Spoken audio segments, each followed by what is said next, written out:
이제 오늘 디모데전서 두 번째 말씀입니다. 이 시간 경건에 이르기를 힘쓰라, 경건에 이르기를 힘쓰라 라는 제목으로 하나님 말씀을 증거하겠습니다.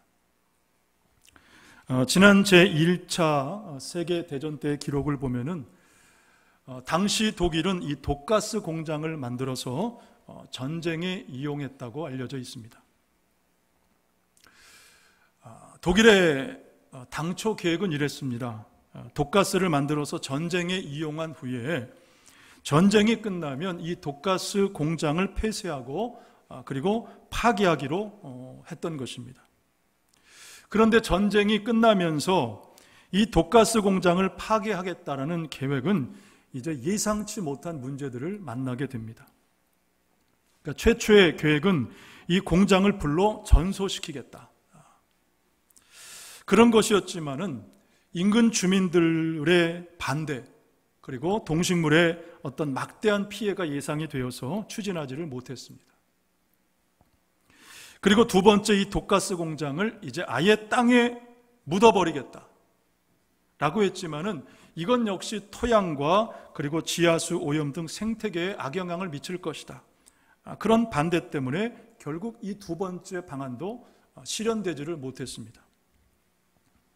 그리고 이제 세 번째 고민 끝에 이 독가스 공장을 여러분 아까 사진에 보신 것처럼 이제 리모델링해서 용도를 바꾸어 이제 써보려고 했지만은 어떤 사람이나 단체도 이 건물을 사용하지 않겠다. 원하는 사람들이 아무도 없더라는 것입니다. 그래서 결국 독일은 이 독가스 공장을 폐기하지 못했고 여러분 사진 보시는 것처럼 최근까지도 저렇게 흉물스럽게 남아있다는 것입니다. 자, 여러분 무엇을 말하고자 하냐면 우리가 무엇이든지 만들기는 쉽지만은 그것을 없애고 소멸하는 것은 쉽지 않다. 만드는 것은 쉽지만은 없애고 소멸하는 것은 어렵다 라는 사실입니다. 오늘 우리가 마찬가지죠. 우리의 잘못된 말 한마디, 잘못된 행동 하나가 타인에게 상처를 주거나 혹은 공동체에 해를 끼치게 될 때 이것을 다시 원상태로 돌이킨다는 것은 대단히 어렵고 어떤 면에서는 불가능한 일이라는 사실입니다. 그러므로 우리는 우리의 말 한마디, 행동 하나에 책임감을 가지고 특별히 우리는 성도로서 날마다 경건에 이르기를 여러분 힘써야 하는 줄 믿습니다. 오늘 본문 7절 말씀에 보면 망령되고 허탄한 신화를 버리고 경건에 이르도록 내 자신을 연단하라 그랬습니다. 경건에 이르도록 내 자신을 연단하라. 여기서 이 경건이라는 말은 어떤 뜻이냐면은 많은 해석들이 있지만 존 칼빈은 이렇게 해석을 했습니다. 순결한 양심으로 하나님께 예배를 드릴 수 있는 마음. 경건은 무엇이냐? 순결한 양심으로 하나님을 예배할 수 있는 마음이다. 또 연단하라는 말은 이 원뜻은 뭐냐면 벌거벗은 몸으로 운동하다라는 것입니다. 벌거벗은 몸으로 아주 기초부터 탄탄하게 훈련하라. 종합하면 여러분 이 경건을 연다라는 말씀은 무슨 뜻이냐면 우리가 하나님을 온전히 예배할 수 있도록 우리의 몸과 마음을 끊임없이 준비하고 훈련하라는 것입니다. 여러분 그러므로 저와 여러분 날마다 이 경건에 이르기를 힘쓰시는 저와 여러분 모두가 되시기를 주님의 이름으로 부탁을 드립니다. 특별히 바울은 오늘 본문을 통해서 우리가 경건에 이르기를 힘써야 하는 오늘 본문을 통해서 세 가지를 우리에게 당부하고 있습니다. 첫째는 마지막 때 이단들의 미혹에 빠지지 않기 위함입니다. 왜 우리가 경건에 이르기를 힘써야 되느냐? 이 마지막 때에 이단들의 미혹에 빠지지 않기 위함이다. 오늘 본문 1절 말씀해 보니까 그러나 성령이 밝히 말씀하시기를 후일에 어떤 사람들이 믿음에서 떠나 미혹하는 영과 귀신의 가르침을 따르리라 하셨다 그랬습니다. 여기서 후일은 바로 마지막 때를 말합니다. 마지막 때. 그런데 이 마지막 때에 어떤 일들이 우리에게 혹은 우리 주변에 교회 안에 일어나느냐? 많은 사람들이 믿음에서 떠나 미혹의 영, 즉 이단을 쫓거나 아니면 귀신의 영 같은 잘못된 영에 붙들리게 된다라는 사실입니다. 소수의 사람이 아니라 많은 사람들이 여러분, 실제로 그렇습니다. 불과 2주 전, 지지난주 추석 연휴가 끝나고 24일 금요일에 제가 아는 어떤 목사님이 글을 하나 올리셨어요. 어떤 내용이냐면은 다음 날인 25일이 토요일인데 그 토요일 아침 10시 반부터 오후 4시 반까지 혹여 어떤 강의를 듣는 사람이 있다면 그 사람은 10중 8구 신천지일 가능성이 크다. 그 문자를 바로 그 추석 이후에 문자를 보내주신 거예요. 여러분 한번 돌아보십시오. 25일에 어떤 일들이 있었나? 토요일에. 그 토요일 아침 10시 30분부터 4시 반까지 어떤 강의를 듣는 사람이 있으면 그 사람은 10중 8구 신천지일 가능성이 크다. 자, 누가 이 정보를 줬냐면 현재 신천지 교인이 직접 그 정보를 알려줬다는 거예요. 여러분 무엇을 알게 됩니까? 신천지 같은 이단이 우리 주변에 생각보다 많이 지금도 여전히 활발히 활동하고 있다는 사실이에요. 여러분 왜 우리가 이단들의 이런 미혹을 경계해야 되면 다른 것이 아닙니다. 영생 때문입니다. 구원 때문입니다. 이단들의 미혹에 넘어가면 여러분 영생 구원을 얻지 못한다는 사실을 여러분 기억하시기를 바랍니다. 그래서 바울이 디모데전서 6장을 통해서 성도는 믿음의 선한 싸움을 싸워야 된다라고 강조하면서 그러면서 특별히 6장 12절을 통해서 이렇게 우리에게 권면해 줍니다. 우리 함께 보겠습니다. 6장 12절 시작. 믿음의 선한 싸움을 싸우라. 영생을 취하라. 이를 위하여 내가 부르심을 받았고 많은 증인 앞에서 선한 증언을 하였도다. 자, 여러분 이 말씀에 보면 영생을 취하라 그랬죠. 영생을 취하라. 그런데 여러분 이 취하라는 말의 뜻은 뭐냐면 붙잡으라는 뜻이에요. 꼭 붙잡으라. 다시 말해 여러분 우리가 예수 그리스도를 믿음으로 허락된 이 영생을 이단들에게 빼앗기지 않도록 꼭 붙잡으라는 것입니다. 붙잡지 않으면 여러분 영생을 얻지 못할 수 있다라는 여러분 두려운 말씀이에요. 여러분 대표적인 이단인 신천지 뭐라고 얘기합니까? 신천지 교회만 구원이 있다 그러잖아요. 자기들한테만 구원이 있고 교주 이만희가 구원자라고 말합니다. 여러분 어떻게 인간이 이만희가 여러분 보셨잖아요. 그러면서 기성 교회들 목회자들은 다 타락했다고 비난하고 교회를 또 뭐라고 말합니까? 바벨론이다, 마귀 소굴이다, 목사는 사탄의 자식이다, 거짓 목자라고 말을 합니다. 어떻게든 교회를 갈라놓고 분열시키고 성도와 목회자를 서로 불신하게 만드는 것이 이단들이 하는 짓이에요. 뿐만 아니라 우리 일반 교인들, 평신도들이 알고 싶어하는 성경의 난제들이 있습니다. 예를 들면 예수님의 비유 같은 것, 혹은 요한계시록의 말세에 대한 말씀 궁금하죠? 그걸 궁금해하는 사람들한테 이렇게 접근해가지고 포섭을 합니다. 그래서 무료 성경 신학원인가요? 그런 곳에서 성경을 가르친다고 하고, 성경도 아니죠. 자기들 교리 가르치는 거죠. 요즘은 보니까 아예 전혀 새로운 이름을 가지고 자신들을 위장하고 성도들을 미혹합니다. 자, 여러분 제가 한번 이름들을 불러볼 테니까 여러분 이 이름들 중에서 어떤 이름이 신천지인지 여러분 한번 찾아보세요. 평신도 신학교육원, 은평기독신학원, 대한예수교 교역자협의회, 예수교 교역자협의회라고 얘기하고 세계교역자 선교연합회. 굉장한 이름들이 많지만 제가 4가지만 했어요. 여러분 이 4가지 이름 중에서 어떤 이름이 이단 이름 같아요? 신천지 같아요? 혼동되시죠? 4개 이름 다예요. 4개 이름 다. 예수교 집어넣지요. 선교 얘기하죠. 자기들 이름을 싹 가려버려요.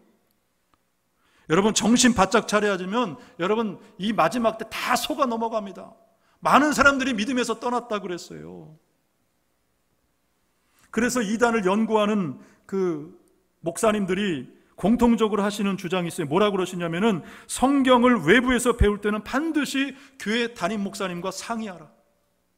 외부에서 배울 때는 반드시 담임 목사님과 상의하라. 물론 여러분 가장 안전한 것은 외부에서 배우지 않는 것이 가장 안전합니다. 그래서 바울이 이 이단의 미혹에 빠지지 않게 뭐라고 권면했냐면 오늘 본문 6절에 이렇게 말씀합니다. 자, 6절 말씀 우리 같이 보겠습니다. 성경 가지신 분들 6절 같이 봅니다. 시작. 내가 이것으로 형제를 깨우치면 그리스도 예수의 좋은 일꾼이 되어 믿음의 말씀과 내가 따르는 좋은 교훈으로 양육을 받으리라 그랬습니다.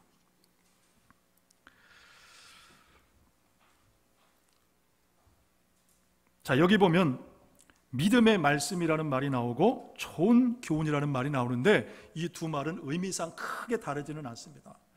넓게 보면 같아요. 굳이 이 두 가지 말을 구분하자면은 믿음의 말씀은 복음 자체입니다. 복음 자체. 예수 그리스도의 복음, 성경 자체를 말하고 좋은 교훈은 이 복음의 말씀을 풀어 설명한 설교라고 우리가 그렇게 이해할 수 있겠습니다. 특별히 바울이 뭐라고 합니까? 내가 따르는 좋은 교훈이라고 했어요. 내가 따르는 좋은 교훈. 그러니까 내가 따른다라는 이 말의 의미는 뭐냐면 원어적으로 옆에서 바짝 붙다, 바짝 붙어 따르다 그런 뜻이에요. 하나님의 말씀 성경과 주일에 선포된 이 말씀을 옆에서 바짝 따르다, 바짝 따르다. 왜냐하면 그만큼 여러분 마지막 때 말씀을 가까이 붙들지 않으면, 틈이 생기지 않으면 그 틈에 사단이 들어오고 이단의 미혹이 역사하는 것입니다. 틈이 생기면. 여러분 그러므로 때마다 주신 말씀을 통해서 여러분 이단을 잘 분별하시기를 바라고, 여러분 어떤 이단의 미혹에도 여러분 넘어가거나 여러분 빠지지 않으시기를 주의 이름으로 부탁을 드립니다. 두 번째, 우리가 경건에 이르기를 힘써야 되는 이유는 뭐냐면 이 땅과 천국의 삶에 유익하기 때문입니다. 우리가 경건에 힘쓰면 이 땅과 천국에서 다 유익하다. 우리 본문 8절 말씀을 보겠습니다. 8절 말씀 같이 봅니다. 시작.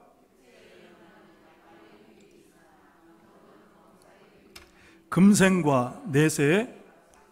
자, 우리 성경 읽을 때 우리 많지도 않은 지금 여기 계시는 분들 좀 큰 소리로 또박또박 우리 박자 맞춰서 우리 읽었으면 좋겠습니다. 우리 확신을 가지고 읽겠습니다. 시작. 육체의 연단은 약간의 유익이 있으나 경건은 범사에 유익하니 금생과 내생의 약속이 있느니라. 아멘. 자, 여기 보면 육체의 연단은 뭐라고 그러냐면 약간의 유익이 있다. 약간의 유익이 있다. 예를 들면 우리가 육체를 가지고 몸을 가지고 일하고 애써서 얻는 물질, 건강, 명예, 권세, 성공 이런 것들은 약간의 유익, 다시 말하면 잠시 동안은 유익하다. 잠시 동안은 유익하다라는 뜻입니다. 그러나 경건은 어때요? 범사에 유익하니 금생과 내생의 약속이 있다 그랬습니다. 경건은 내생과 금생에 다 유익이 있다. 자, 중요한 것은 여러분 이 경건이 왜 금생, 즉 이 땅의 삶에도 유익하냐? 무엇 때문인가? 한 가지 이유를 얘기하면 하나님과의 관계 때문입니다. 경건에 이르기를 힘쓴다는 것은 뭐냐면 하나님과 가까워지는 거예요. 하나님과 동행하는 것입니다. 수요일에도 우리가 말씀 살폈죠? 창세기 38장인가요? 하나님과 멀리 떠나면 떠날수록 세상의 지배를 받는다. 하나님을 떠나지 마라. 여러분 생각해 보십시오. 여러분들이 이 땅에 살면서 유익이라고 하는 것이 뭐예요? 여러분들에게 유익이 뭡니까? 건강? 행복, 돈 잘 벌고 성공하는 것, 승진하는 것, 우리 청년들 시험에 붙고 좋은 학교 가고 직장 다니는 것, 혹은 자녀 출세하는 것 등등일 것입니다. 그런데 여러분, 지금 나열한 모든 것들은 하나같이 다 조건적입니다. 조건적. 그래서 되고 얻고 취하면 유익하지만은, 기뻐하고 좋아하지만 그것을 얻지 못하면 절망합니다. 반대로 경건을 통해서 여러분, 하나님과의 관계가 바로 설정이 되면 이런 조건에 관계없이 부하면 부한 대로, 가난하면 가난한 대로, 성공하든 실패하든, 때로는 육체의 깊은 질병 가운데 고통을 당한다 할지라도 하나님이 허락하신 것은 다 유익하다. 하나님이 허락하신 것은 다 유익하다. 그것을 깨닫게 된다라는 사실입니다. 저는 우리 성도들을 보면서 그것을 볼 때마다 느껴요. 하나님, 저렇게 어렵고 힘든데도 불구하고, 저렇게 육체적으로 고통당하면서도 어떻게든 하나님 앞에 기뻐하며 섬기고 충성하고 희생하고.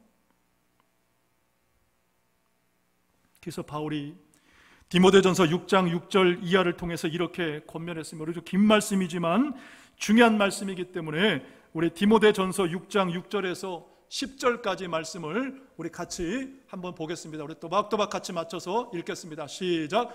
그러나 자족하는 마음이 있으면 경건은 큰 이익이 되느니라. 우리가 세상에 아무것도 가지고 온 것이 없음에 또한 아무것도 가지고 가지 못하리니 우리가 먹을 것과 입을 것이 있은즉 족한 줄로 알 것이라. 부활해 하는 자들은 시험과 올무와 여러 가지 어리석고 해로운 욕심에 떨어지나니 곧 사람으로 파멸과 멸망에 빠지게 하는 것이라. 돈을 사랑함이 일만하게 뿌리가 되나니 이것을 탐내는 자들은 미혹을 받아 믿음에서 떠나 많은 근심으로써 자기를 찔렀도다 그랬습니다. 자, 여러분, 여기 8절 말씀해 보니까 우리가 먹을 것과 입을 것이 있은즉 족한 줄로 알 것이라. 어떻게 이것을 깨달아 알 수 있느냐? 바로 경건의 훈련을 통해서 깨달아 알게 된다는 것입니다. 경건을 통해서 그냥 있는 것이 감사한 거예요. 족한 줄로 안다. 이것이 깨달아진다는 것입니다. 뿐만 아니라 10절 말씀해 보니까 돈을 사랑함이 일만하게 뿌리가 되고 이것들 때문에 사람들이 믿음에서 떠나서 근심하고 자기를 찔렀도다.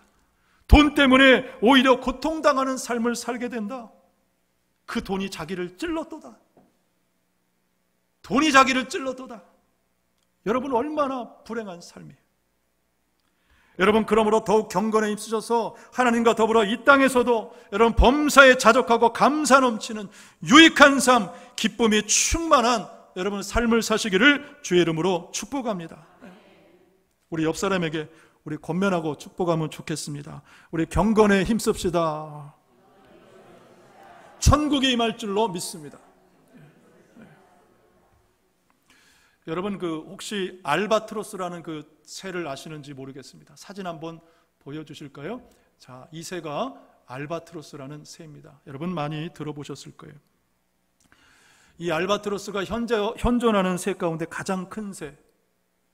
그래서 몸 길이가 한 90cm가 되고 지금 날개를 쭉 펴고 있는데 대략 한 3.5m가 된다고 합니다. 그러니까 엄청, 정말 3.5m면은 엄청 큰 거죠. 뿐만 아니라 이 알바트로스는 가장 오래 사는 새다. 그러니까 보통은 한 40-50년을 산대요. 새가 40-50년을 사는데 그 기록에 의하면 85년을 산 새도 있다는 것입니다. 사실 믿겨지지가 않아요. 그런데 여러분, 이 알바트로스가 주목받는 것은 어떤 그 크기나 혹은 장수에 있지 않고 바로 가장 높이, 가장 멀리 나는 새가 바로 이 알바트로스다. 그러니까 학자들의 연구에 따르면 이 알바트로스는 남극과 북극을 오간다고 합니다. 그러니까 미국의 유명한 그 과학지인 네이처지라는 그 잡지가 있는데 거기에 실린 글에 따르면 이 알바트로스는 대략 8,500km를 비행한대요. 그러니까 한국에서 미국보다도 더 멀리 날아가는 거예요. 미국까지가 한 7,000km 정도 되지 않을까 싶은데 8,500km를 날아간다고 합니다. 자, 그렇다면 알바트로스가 어떻게 이처럼 가장 멀리, 가장 높이 날 수 있느냐? 답은 의외로 간단합니다. 바로 활강에 있다. 활강. 활강이 뭡니까? 바람을 타고 나는 거예요. 바람을 타고 나는 것이 멀리 오래 나르는 비결이다. 그러니까 학자들에 따르면 이 알바트로스는 연구해 보니까 이 비행하는 힘, 그 에너지를 바람을 통해서 98%를 얻는데요. 바람을 통해서 98%를 얻고 나머지 그 2%만 자신의 그 날개짓으로, 자신의 힘으로, 노력으로 얻는다는 것입니다.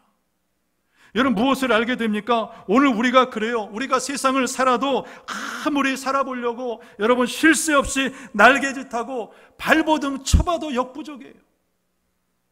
항상 부족합니다. 그러나 여러분, 하나님이 몰아주시는 바람을 탈 수만 있다면 저와 여러분은 우리는 보다 멀리 높이 여러분 날아갈 수 있다라는 사실을 여러분 기억하시기를 바랍니다. 그 힘을 어떻게 얻느냐? 바로 경건을 통해서 하나님과 가까이 하면 하나님이 그 힘을 주신다라는 사실입니다. 여러분, 그러므로 경건에 더욱 힘쓰시기를 바라고 하나님과 더불어 세상을 살아가십시오.